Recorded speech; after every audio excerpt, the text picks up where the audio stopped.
Hello, അപ്പോൾ പുതിയൊരു വീഡിയോയിലേക്ക് എല്ലാവർക്കും സ്വാഗതം. അപ്പോൾ ഇന്ന് ഞങ്ങൾ പോകുന്നത് തൊഴുവൻകോട് ക്ഷേത്രത്തിനായിട്ട്. അപ്പോൾ തൊഴുവൻകോട് ക്ഷേത്രത്തിലെ ഉത്സവമെല്ലാം കഴിഞ്ഞായിരുന്നു. അപ്പോൾ ഉത്സവ ടൈമിൽ നമുക്ക് ആർക്കും പോകാൻ പറ്റാത്തത് കൊണ്ട് ഞങ്ങളിപ്പോൾ പോയതാണ്. ഞങ്ങൾ പൊങ്കാലിടാനായിട്ടാണ് പോകുന്നത്.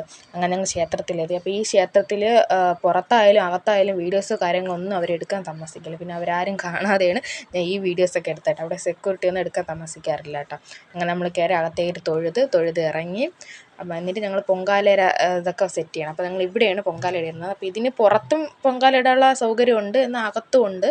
ഞങ്ങൾ പുറത്താണ് ഇരുന്നത്. അപ്പോൾ ചാരു അച്ഛനും കൂടെ എന്തൊക്കെയോ പറഞ്ഞുകൊണ്ടിരിക്കുകയാണ്. അപ്പോൾ ഇത്തിരി പൊങ്കാലയാണ് വെളിയിലുള്ളായിരുന്നത്. നമ്മളിത് അങ്ങിരിക്കുന്നുണ്ട്, അവിടെയാണ് നമ്മളിരുന്നത്. അപ്പോൾ ഇത്തിരി പൊങ്കാല വെളിയിലുള്ളൂ, ബാക്കി എല്ലാം അകത്താണ് കേട്ടോ. അപ്പോൾ അമ്മമ്മയും ചേച്ചിയും കൂടെയാണ് പൊങ്കാല. പിന്നെ ചേച്ചിയുടെ അമ്മയും കൂടെ ഉണ്ട്, ചേട്ടൻ്റെ അമ്മ ഇട്ടില്ല, അടുത്തുണ്ട്. അങ്ങനെ അപ്പോൾ അവരെല്ലാവരുമാണ് പൊങ്കാല ഇടുന്നത്. അപ്പോൾ ഞാനും ചാരുവും അച്ഛനും ഒക്കെ അവിടെ നിന്ന് നോക്കി വീഡിയോസൊക്കെ എടുത്തു. നമുക്ക് പൊങ്കാലിട്ട് അറിയത്തില്ലല്ലോ. അപ്പോൾ അങ്ങനെ അവരെല്ലാവരും കൂടെ പൊങ്കാലിട്ടുകൊണ്ടിരിക്കുകയാണ്. അത് കഴിഞ്ഞ് ഈ ക്ഷേത്രത്തിൽ എന്ന് പറയുന്നത് പൊങ്കാല ഉത്സവത്തിന് മാത്രം പൊങ്കാലിടാം അങ്ങനെയൊന്നും ഈ ക്ഷേത്രത്തിലില്ല. ഇവിടെ നട തുറക്കുന്നത് ചൊവ്വ, വെള്ളി, ഞായർ ഈ 3 ദിവസങ്ങളിലാണ് ഇവിടെ നട തുറക്കുന്നത്. അപ്പോൾ ഈ നട തുറന്ന ദിവസങ്ങളിലൊക്കെ ഇവിടെ പൊങ്കാല ഇടാം. അതാണ് ഇവിടുത്തെ ഈ ക്ഷേത്രത്തിലെ പ്രത്യേകത.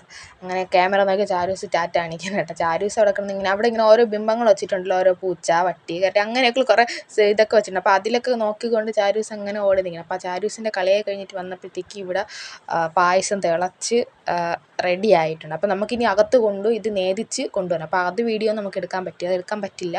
അങ്ങനെ പിന്നെ പുറത്ത് വന്ന് പിന്നെ ചേച്ചി പായസങ്ങൾ അങ്ങോട്ടും ഇങ്ങോട്ടും ഷെയർ ചെയ്യണം. അമ്മ ചേച്ചിക്ക് കൊടുക്കില്ല, ചേച്ചി ഇട്ടത് അമ്മമ്മ അങ്ങനെ ഷെയർ ചെയ്ത് കൊടുത്തിട്ട് ഞങ്ങളവിടെ കുറച്ച് നേരം വെയിറ്റ് ചെയ്ത് അവിടെ ഇരുന്ന് കേട്ടോ.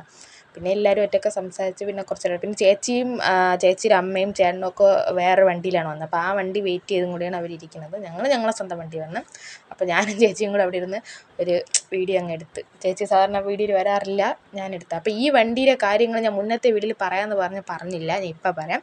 ഈ വണ്ടി ചേച്ചിയുടെ ഭർത്താവ് എടുത്ത വണ്ടിയാണെന്ന് വെച്ചാൽ നമ്മുടെ ചേട്ടൻ എടുത്ത വണ്ടിയാണ്. അപ്പോൾ ചേട്ടൻ വേറെ ജോലിക്കാണ് പൊയ്ക്കൊണ്ടിരിക്കുന്നത്, അതിൻ്റെ കൂടെ ഈ വണ്ടിയും കൂടെ എടുത്ത്. അപ്പോൾ ഈ വണ്ടിയുടെ കാര്യങ്ങളൊക്കെ ഞാൻ മുന്നത്തെ ഒരു വീഡിയോയിൽ ഇടാമെന്ന് പറഞ്ഞു. പക്ഷേ എനിക്കന്ന് പോകാൻ പറ്റാത്തതുകൊണ്ട് പോയില്ല. അതുകൊണ്ടാണ് ഞാൻ ഇപ്പോൾ ഈ വീഡിയോ പറഞ്ഞത്. ഇത് ചേട്ടൻ എടുത്ത വണ്ടിയാണ്. അങ്ങനെ അവർക്കുള്ള ഓട്ടോ വന്ന് അവരതിൽ കയറിപ്പോയി, ഞങ്ങളെ വണ്ടിയിൽ വന്നു. അപ്പോൾ ഇത്രയേ ഉള്ളൂ വീഡിയോ. ഈ വീഡിയോ എല്ലാവർക്കും ഇഷ്ടപ്പെട്ടെന്ന് വിചാരിക്കുന്നു. അടുത്ത വീഡിയോ വരെ ബൈ.